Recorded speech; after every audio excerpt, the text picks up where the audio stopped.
The camera focuses closely on a deep bruise contrasting against rich brown skin, as Tobi carefully dabs a cold cloth over her swollen cheekbone. In the reflection of the mirror, her eyes are glassy with unshed tears, her shoulders trembling from the humiliation of being struck and insulted by the director's arrogant cousin, just moments ago. She tries to blink back the pain, desperately rubbing concealer over the mark, but she cannot erase the memory of the cruel words meant to put her in her place. Suddenly, the bathroom door opens, and the heavy, commanding presence of Ji-hoon Kang fills the room, his eyes instantly locking onto her hidden face. Tobi turned her head away quickly, dropping the makeup sponge into her bag. She forced a polite, professional smile onto her face, though it pinched the broken skin near her eye. She tried to step past him, keeping her left side shadowed, but Ji-hoon shifted his massive frame, completely blocking the exit. The air in the executive suite felt heavy and suffocating. "Are you leaving without saying goodnight, Tobi?" Ji-hoon asked, his tone quiet but laced with an underlying curiosity. He was dressed in a sharp charcoal suit, looking every bit the ruthless head of the Kang syndicate, yet his gaze softened slightly as he looked down at her. "I was just finishing up the inventory logs, Director," Tobi said, keeping her eyes glued to his silk tie. Her heart was hammering against her ribs. She didn't want him to see her like this. She didn't want to be the weak, pitiable foreigner who couldn't handle the heat of his world. "It is quite late, so I should head home." Ji-hoon didn't move. He reached out, his large, warm hand gently taking hold of her chin. Tobi flinched slightly, but his grip was incredibly tender, guiding her face upward into the harsh fluorescent light. As his eyes landed on the dark swelling across her cheek, the casual calm in his expression completely vanished. His jaw clenched so hard, a muscle ticked fiercely beneath his sharp jawline. "Who touched you?" he asked. His voice dropped to a low, dangerous register that made the hairs on Tobi's arms stand up. It wasn't the voice of a corporate director. It was the voice of a man who ruled the city's underbelly. Tobi shook her head slightly, trying to pull away from his touch, but he held her firmly yet gently, his thumb lightly brushing just below the bruise, careful not to cause her more pain. His touch was unexpectedly warm, sending a strange shiver through her. "It was just an accident, Director. I bumped into the filing cabinet while moving some heavy boxes." "It is really nothing for you to worry about," she lied, her voice cracking slightly at the end. "Tobi," Ji-hoon said, his eyes drilling into hers, dark and intense, "do not lie to me. A filing cabinet does not leave a fingerprint mark on your neck, nor does it take the Busan ledger from your desk. Tell me who did this to you." The sheer warmth and protectiveness in his tone caught her off guard. For 2 years she had worked for this man, believing he viewed her as nothing more than a highly efficient tool. She had hidden her growing feelings for him behind a wall of absolute professionalism. But seeing the raw fury and genuine concern in his eyes made her defenses crumble. A single tear escaped her eye, tracking a wet path down her cheek, washing away the concealer. "It was your cousin," she whispered, hating how vulnerable she sounded. "He wanted the encrypted shipment files. I told him I couldn't release them without your direct authorization. He got angry. He said I was just an outsider who didn't know her place, and then he shoved me." Before we see what happens next, take a moment to like the video, subscribe to the channel, and share this story with someone who loves a powerful romance. And let us know where in the world you're watching from today. Ji-hoon listened, his face becoming completely unreadable, a terrifying mask of cold stone. The gentle touch of his thumb on her cheek was the only thing keeping him anchored. The realization that his own blood had dared to lay a hand on the woman who had quietly become the center of his world made a lethal rage burn hot in his chest. Later that night, the top-floor VIP lounge of the Kang headquarters was alive with music and laughter. High-ranking members of the syndicate and extended family members were celebrating a major real estate acquisition. In the center of the room, Ji-hoon's cousin was loudly boasting to a group of lieutenants, a glass of expensive whiskey in his hand. The heavy double doors of the lounge swung open, slamming against the walls with a loud bang that instantly silenced the room. Ji-hoon walked in, his overcoat flowing behind him like a shadow, But what shocked everyone in the room wasn't just his sudden dark presence. It was the fact that he was holding Tobi tightly by the hand, leading her into the room right beside him, treating her not as an employee, but as an equal. Tobi walked with her head held high, despite the visible bruise on her face, her hand gripped firmly in his reassuring, strong hold. The cousin smiled nervously, lowering his glass as Ji-hoon stopped directly in front of him. "Ji-hoon, you're late to the celebration. We were just—" Before the cousin could finish his sentence, Ji-hoon's hand shot out, grabbing him by the front of his expensive jacket and slamming him violently against the polished bar counter.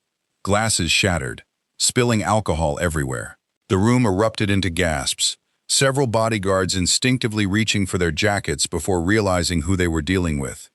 Ji-hoon leaned in close to his cousin's terrified face, his voice carrying clearly over the silent room.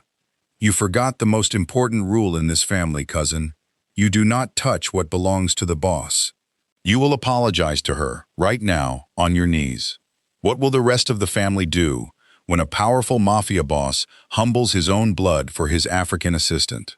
The cousin choked out a ragged gasp, his eyes wide with a mixture of terror and disbelief, as Ji-hoon's fingers tightened around his collar. The expensive whiskey glass he had been holding shattered on the marble floor, the amber liquid pooling around his Italian shoes. The music in the VIP lounge had stopped completely, replaced by a suffocating, heavy silence, where the only sound was the low hum of the air conditioning and the frantic breathing of the family lieutenants. "Ji-hoon, you are losing your mind," the cousin wheezed, his face turning a deep, angry shade of red as he tried to pry Ji-hoon's hand away. "Over a secretary? She is an employee, a foreigner. She doesn't even belong in this country, let alone this room. Look at what you are doing to your own blood in front of our people." Whispers rippled through the back of the lounge. High-ranking uncles and syndicate elders exchanged tense, calculating glances. In their world, hierarchy was everything, and challenging a family member for an outsider was a dangerous breach of tradition. Ji-hoon didn't look at the crowd. He didn't blink. His expression remained entirely deadpan, a chilling contrast to the lethal grip he held on his cousin's throat. He slowly leaned in closer, his voice dropping into a quiet, icy register that vibrated through the quiet room. "Blood means nothing if it is stupid enough to cause a leak in my business," Ji-hoon murmured, his eyes narrowing. "And everything in my office answers to me. If you cannot respect my staff, you cannot respect my position." He looked back over his shoulder, his gaze shifting to where Tobi stood. Tobi felt every eye in the room swing toward her like a physical weight. Her skin prickled with nerves, her fingers tightly lacing together in front of her dress to hide the slight tremor in her hands. She was hyper-aware of the dark swelling on her cheekbone, exposed to the harsh lounge lighting. Part of her wanted to pull Ji-hoon back, to tell him to let it go before the family turned on him. But another, deeper part of her, the part that had endured months of cold stares, dismissed competence, and subtle exclusions, felt a sudden, fierce rush of validation. For the first time since she had arrived in Seoul, someone was standing between her and the wolves. "Step forward, Tobi," Ji-hoon said smoothly, his eyes never leaving his cousin's face. Tobi hesitated for a fraction of a second, swallowing the dryness in her throat. She took 3 slow, deliberate steps forward, keeping her posture upright and her chin high. She refused to look small in front of the people who wanted her to feel insignificant. She stopped, just 2 feet away from the bar, her gaze fixing on the cousin. Ji-hoon applied a fraction more pressure to his cousin's chest, forcing the man to bend backward over the counter, until his spine pressed against the polished wood. "Repeat what you said to her in the filing room," Ji-hoon commanded his cousin. "Tell me the words you used." The cousin glared at Tobi with pure venom, but the cold steel of Ji-hoon's knuckles pressing against his throat quickly broke his resolve. I told her she didn't know her place," the cousin muttered, his voice shaking now. "I told her she was just a token." "And what did you do after that?" Ji-hoon asked.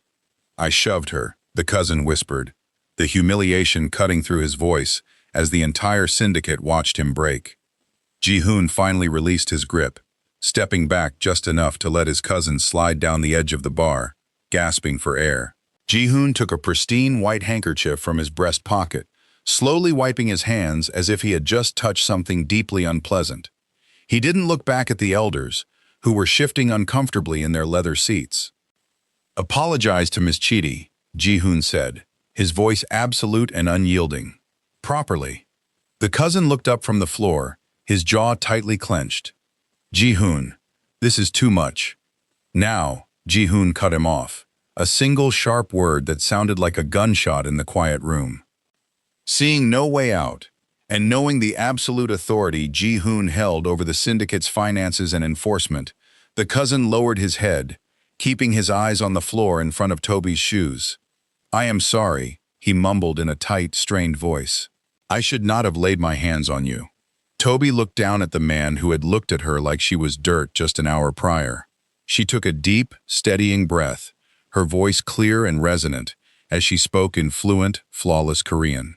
"I accept your apology, manager, but the next time you need encrypted files, you will bring the director's signed authorization, just like everyone else." A subtle murmur of surprise went through the elders. They hadn't expected her to maintain such absolute professional composure under this kind of intense pressure. She hadn't begged for sympathy. She had demanded standard protocol. Ji-hoon's eyes softened for a fraction of a second as he watched her. He tossed the handkerchief onto the bar counter, turning his back completely on his cousin, signaling that the matter was beneath him. He stepped closer to Tobi, his large hand gently settling against the small of her back. The warmth of his palm radiated through the thin fabric of her dress, a steadying, grounding force that made her heart skip a beat. "Let's leave," Ji-hoon said quietly to her. They walked out of the VIP lounge together, the double doors swinging shut behind them, cutting off the immediate eruption of frantic whispering from the family members inside. The next day, the atmosphere inside the executive suite of Kang Enterprises was thick with an unsaid tension. Tobi sat at her desk, her fingers flying across her keyboard as she rerouted the shipping schedules for the Busan port. The swelling on her cheek had gone down slightly, but the bruise was now a deep, unmistakable shade of purple. Every employee who walked past her desk looked at her differently today. There were no smirked comments, no lingering stares, only quick, respectful nods. The story of what had happened in the lounge had spread like wildfire through the entire organization by sunrise. The heavy oak door to Ji-hoon's private office opened, and he stepped out, holding a sleek black folder. He stopped by her desk, setting a small, intricately wrapped box next to her keyboard. "What is this, Director?" Tobi asked, looking up from her screen, her dark eyes meeting his. Ji-hoon rested one hand on the edge of her desk, leaning in slightly so his voice wouldn't carry across the open floor. "A specific ointment from my personal doctor. It helps with bruising. Apply it every 4 hours." Tobi felt a warmth bloom in her chest, a genuine smile pulling at the corners of her lips. "Thank you, Ji-hoon, for everything, for last night. You didn't have to go that far." "I protect what is mine, Tobi," he said, his voice dropping into that low, intimate register that always made her pulse quicken. "I don't tolerate leaks, and I don't tolerate fools, regardless of whose blood they carry." Before Tobi could reply, the main glass doors of the executive floor slid open with a sharp hiss. 3 men dressed in immaculate dark blue suits walked in, their expressions grim. In the center was Elder Park, the oldest and most traditional member of the Kang Syndicate Council, the man who had funded Ji-hoon's rise to power, and the one who strictly believed the bloodline should never be compromised for outsiders. Elder Park ignored Tobi completely, his sharp, wrinkled eyes fixing instantly onto Ji-hoon. "Director Kang," the elder said, his voice cracking with age but heavy with underlying threat. "We need to speak in your office immediately. The council has just called an emergency meeting regarding your actions last night, and there are rumors that a rival syndicate has already caught wind of the division in our family." Ji-hoon's posture hardened instantly, his corporate mask sliding back into place as he stood at his full, imposing height. What happens when protecting the woman he loves pushes his own Mafia council to the brink of a bloody mutiny? Elder Park did not even wait for the door to finish closing before he slammed his heavy, silver-headed cane against the mahogany desk. The sharp crack echoed through the private office like a gunshot. "You have compromised the foundation of this syndicate, Director," Elder Park spat, his wrinkled face contorted with suppressed rage.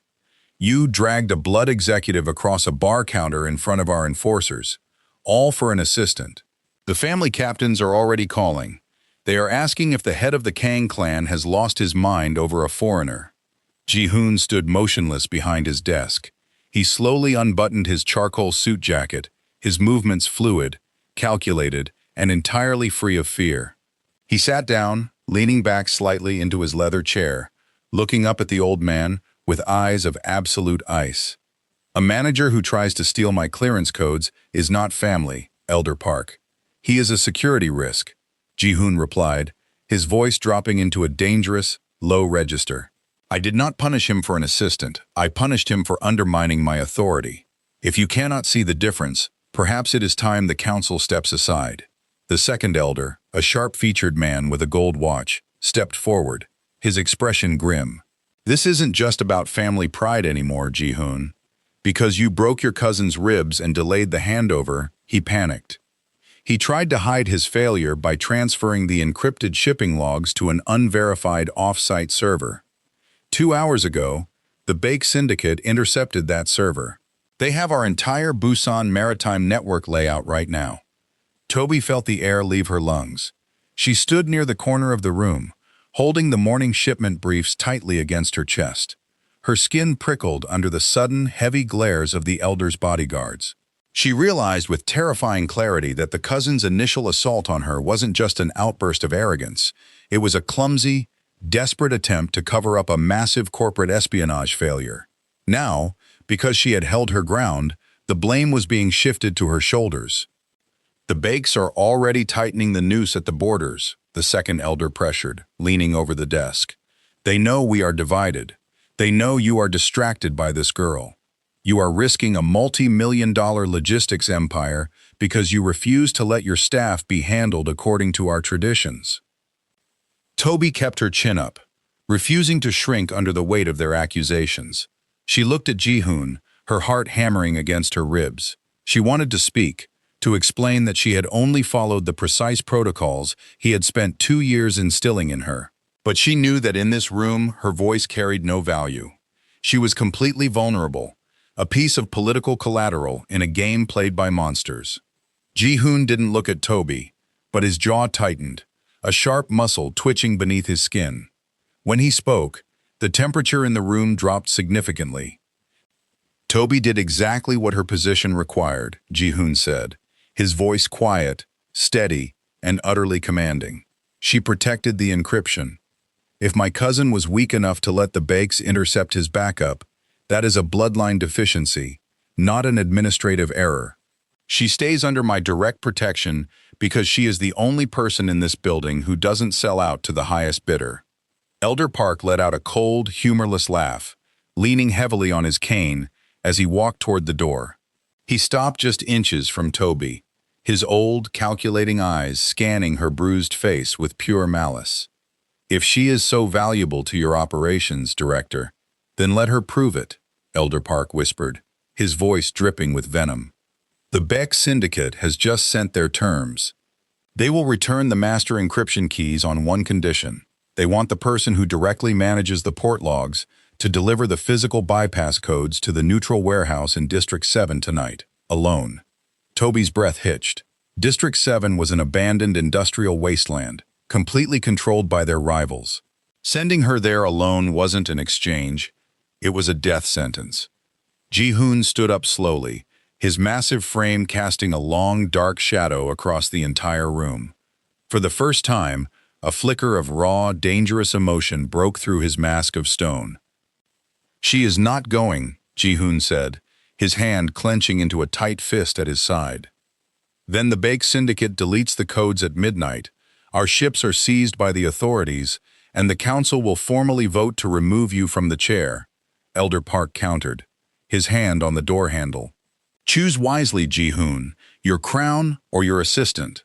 The heavy double doors clicked shut, leaving a suffocating silence in the wake of Elder Park's departure. Ji-hoon did not sit back down. He stood like a statue, staring out at the gray Seoul skyline through the floor-to-ceiling glass. His hands were braced against the edge of his mahogany desk, the wood groaning under the silent force of his grip. "Director!" Tobi's voice broke the quiet, small but remarkably steady. She stepped out from the shadowed corner of the office, holding her notebook flat against her chest like a shield. "I will go to District 7. Ji-hoon turned slowly. The cold, mechanical mask he wore for the world was entirely gone, replaced by an expression of raw, turbulent energy. "You will not step foot outside this building tonight, Tobi. Do you have any idea what District 7 is? It is a graveyard for people who think they can negotiate with the base." "And what happens if I stay?" Tobi countered, taking a step toward his desk, her dark eyes locking onto his, with an intensity that surprised them both. "The elders will freeze the maritime accounts. Your captains will defect. You built this empire for 10 years, Ji-hoon. You survived a war to sit in that chair. I am a data analyst. My life here is transactional. I am not worth the collapse of your family." "Stop calling it transactional," he said, his voice dropping into a fierce, gravelly whisper as he closed the distance between them. He stopped just inches away, his massive frame completely blocking out the rest of the room. He didn't reach out to touch her, but his presence was an overwhelming protective weight. "You think this started yesterday? You think I only noticed you because my cousin put his hands on you?" Tobi's breath hitched. 2 years ago, when the council wanted to hire an insider from the ministry, I chose you because your records were untraceable by their corrupt networks. Ji-hoon murmured, his eyes searching hers, intense and unguarded.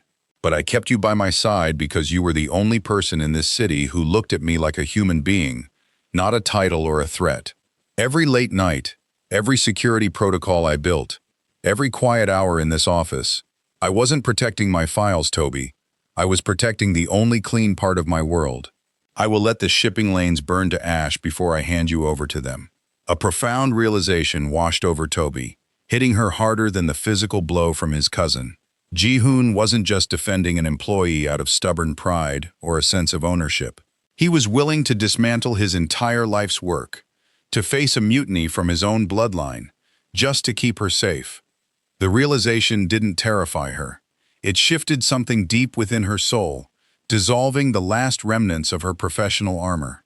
For 2 years, she had quietly harbored feelings for her distant, terrifying director, burying them under a mountain of work. Now, seeing the absolute certainty in his eyes, she realized the feeling was entirely devastatingly mutual.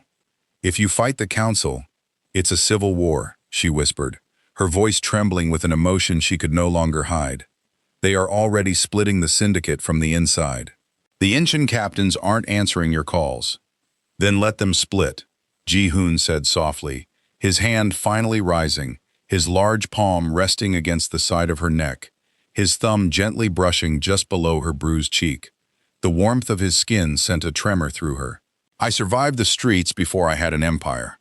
I can do it again, but only if you are behind me." The brief, tender moment was shattered by a sharp, rhythmic knock on the glass door. Ji-hoon's chief enforcer stepped in, his expression pale, his phone held tightly in his hand. "Director," the enforcer said, lowering his voice as he glanced at Tobi. "We have a critical breach. It's not just the Incheon captains. Someone used your private encryption key from an external device 10 minutes ago to grant the Bake Syndicate full access to the safe houses in District 3. The council didn't wait for midnight. They've already traded the coordinates." Ji-hoon's eyes narrowed into slits of pure, lethal fire. "My private key is only duplicated on the master drive in the basement vault. My cousin didn't act alone. He was a distraction." "Yes, sir. Elder Park's faction has completely bypassed our network security from inside the building. They are clearing out the loyalist details as we speak. We need to move you to the secure bunker immediately." Ji-hoon turned back to Tobi, his grip on her shoulder tightening. "Stay here with the enforcer. Do not lock the door until I return from the server room. If anyone tries to enter, use the private elevator behind my desk." "Ji-hoon, wait!" Tobi called out, but he was already moving, his dark overcoat billowing behind him as he disappeared into the corridor, with his weapon drawn, his full command mode engaged. The enforcer stepped into the office, locking the heavy oak doors behind him. He looked at Tobi, his face an unreadable mask. "Miss Chidi, we need to use the desk elevator now. The basement servers are already compromised." Tobi nodded, her heart hammering against her ribs as she moved toward the hidden panel behind the mahogany desk. But as the enforcer reached for the controls, his phone vibrated. He glanced down at the screen, and Tobi caught sight of the incoming message logo. It wasn't a Kang Syndicate encrypted channel. It was the stylized viper crest of the Bake Syndicate. Before she could even gasp, the enforcer turned to her, a cold, apologetic smile touching his lips. "I am sorry, Miss Chidi, but the old man pays better than the young director, and the Bakes really want to meet you." A heavy, chemical-dampened cloth shot toward her face before she could scream. Tobi fought wildly, her fingers clawing at his arms, her dignity refusing to let her go down easily. But the shadows of the office quickly faded into pitch black. The elevator doors slid open on the executive floor, and Ji-hoon knew instantly. The silence was wrong. The heavy air of his private office carried the faint, sweet scent of chloroform and the distinct fragrance of Tobi's perfume. On the mahogany floor, her leather notebook lay splayed open, its pages torn. Ji-hoon didn't scream. He didn't rage. He simply stood in the doorway, his eyes turning into endless pools of pitch black. He reached down, slowly picking up the broken spine of the notebook, his fingers tightening until the cardboard crushed in his palm. His encrypted phone buzzed. It was a restricted number. "Director Kang," Elder Park's fragile, mocking voice crackled through the speaker. "The asset has been delivered to District 7. The Bake Syndicate is currently verifying the bypass codes she holds. If you want her back alive, you will sign the resignation papers we sent to your terminal. You have 30 minutes before they dissolve the contract permanently." "Elder Park," Ji-hoon said, his voice dropping into a low, terrifyingly calm register that made the line go dead silent on the other end. "I knew my chief enforcer was taking bribes from the Bakes 6 months ago. I allowed him to live because his greed made him predictable. But you built this syndicate with my father. You should have known better than to touch the only thing keeping me civilized." Ji-hoon ended the call. He didn't check his terminal. He didn't look at the resignation papers. He walked over to his private weapons locker, hidden behind the high-rise glass, discarding his suit jacket. He pulled on a dark tactical vest, checking the magazines of his weapons with mechanical precision. Tonight, the corporate director was dead. The man who had conquered the soul underworld with blood and bone had returned. 20 miles away, inside the damp, cavernous expanse of an abandoned maritime warehouse in District 7, Tobi was strapped to a steel chair beneath a single, harsh halogen light. Rain drummed violently against the corrugated iron roof above. The turncoat enforcer stood beside a sleekly dressed executive from the Bake Syndicate, who was casually flipping through a tablet containing the encrypted files. "The master keys, Miss Chidi," the Bake executive said, his voice smooth but dripping with malice. "Your director gave you the secondary bypass codes. Where are they stored?" Tobi spat a mouthful of blood onto the concrete floor, her lips split, but her eyes blazing with absolute defiance. She looked at the enforcer, a cold, mocking smile pulling at her mouth. "You sold your soul for a promotion, and you don't even know how my system works. The master keys aren't on a drive. They change every 60 seconds based on a localized algorithm in my personal terminal." The enforcer stepped forward, his face twisting in anger as he grabbed her by the jaw. "Don't play games with me, girl. Ji-hoon isn't coming for you. The council has already stripped him of his title. You are completely alone." "Then why are your hands shaking?" Tobi whispered, her voice steady, resonant, and entirely free of fear. "You spent 2 years watching Ji-hoon Kang rule. You know exactly what happens to people who take things from his desk. You didn't just steal an assistant. You unlocked his cage." Before the enforcer could strike her, the main power grid of District 7 violently blew out. The warehouse plunged into absolute, suffocating darkness. The heavy iron doors at the far end of the structure didn't just open.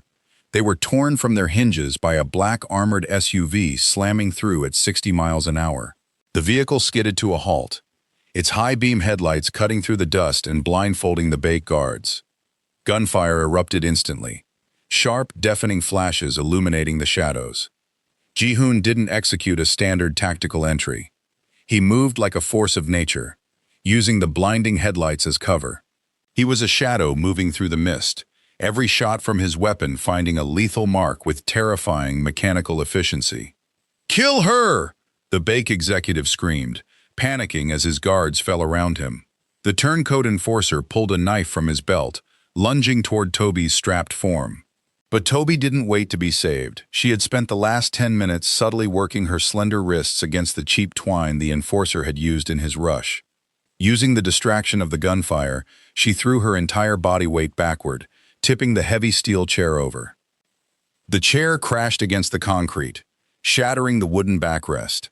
Tobi rolled frantically, ignoring the sharp pain in her shoulder, and grabbed a jagged piece of the broken wood. As the enforcer reached down into the dark to grab her, she drove the splintered wood hard into his thigh. The enforcer roared in agony, stumbling backward just as a shadow materialized from the smoke behind him. Ji-hoon's large hand clamped around the enforcer's throat, lifting him completely off his feet and slamming him against a shipping container. The sound of fracturing bone echoed over the dying gunfire. Ji-hoon didn't even look at the man as he dropped his lifeless body to the floor. Ji-hoon dropped his weapon, dropping to his knees beside Tobi. His hands, usually so steady and cold, were trembling as he sliced the remaining ropes from her wrists. He pulled her upright, his arms wrapping around her with a fierce, desperate force that nearly took her breath away. He buried his face in her hair, his chest heaving with a raw, terrifying emotion. "I have you," he breathed, his voice cracked and raw. "Tobi, I have you." Tobi held onto his tactical vest, her fingers digging into the fabric. She looked up into his face, seeing the blood splattered across his cheek and the pure, unadulterated fury in his eyes. "I told them you wouldn't sign. I told them you don't negotiate." "I don't," Ji-hoon murmured, his large hand coming up to gently cup her uninjured cheek, his thumb sweeping away a smudge of soot from her skin. His gaze was deep, burning with an intensity that felt like an absolute confession. "The Empire means nothing if I have to look at an empty desk tomorrow. You are my only line of defense against the dark, Tobi. I cannot lose you." Tobi's heart hammered, the raw gravity of his words cementing the permanent shift between them. They were no longer director and assistant. They were two people who had looked into the abyss together and chosen each other over the world. "Then let's finish this," Tobi said, her voice hardening with a cold dignity as she picked up the dropped tablet from the floor. The Bake executive fled through the back, but he left his master terminal connected. "I can reverse trace the encryption from here and wipe their entire maritime database before they realize we've won." Ji-hoon looked at her, a slow, dangerous smile touching his lips. He picked up his weapon, stepping into a protective stance right beside her as her fingers flew across the touchscreen. By sunrise, the balance of power and soul had completely shattered. The Beck Syndicate's financial accounts were locked, their ports frozen by an anonymous cyber leak orchestrated from a warehouse terminal in District 7. Back at Kang headquarters, Elder Park sat alone in the dark boardroom, staring at his tablet as his regional captains texted him one by one, announcing their absolute allegiance to Ji-hoon. The coup had failed before the sun could even rise. The heavy double doors of the boardroom opened, and Ji-hoon walked in, his clothes still stained with dust and rain. But he wasn't alone. Tobi walked right beside him, her head held high, the dark bruise on her cheek worn like a badge of absolute victory. Ji-hoon tossed a single, blood-stained flash drive onto the center of the conference table in front of the trembling elder. "The council is dissolved, Elder Park," Ji-hoon announced, his voice echoing with an absolute, unyielding authority. "You will retire to the countryside today. If I see your face in this city again, the evidence of your treason on that drive goes directly to the state prosecutor." Elder Park looked up, his lips trembling as he looked at Tobi, then back at Ji-hoon. "You overthrew your own elders. For her, the syndicate will never accept a foreigner at the head of the table. The syndicate accepts whoever holds the keys." Tobi spoke up, her voice clear, fluent, and commanding, as she leaned over the table, staring the old man down. And as of 5 minutes ago, I altered the master encryption. No ship moves out of Busan without my clearance. The table belongs to us now. Elder Park had no words left. He slowly rose, leaning heavily on his cane, and walked out of the room, defeated by the very rules of power he had tried to weaponize. Left alone in the massive boardroom, the early morning sun began to stream through the high-rise windows, bathing the room in a warm, golden light. Ji-hoon turned to Tobi, the heavy, dangerous aura of the Mafia boss completely melting away as he looked at her. He reached out, taking her hand in his, lacing his large, warm fingers through hers.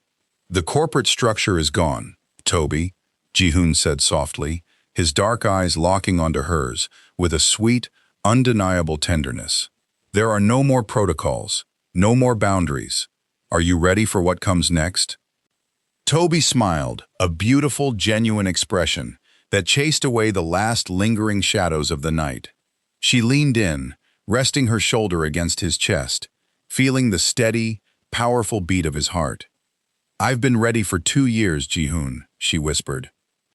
The justice was absolute, the power had shifted permanently, and as they stood together looking out over the city they now ruled as equals, Tobi knew she was finally exactly where she belonged.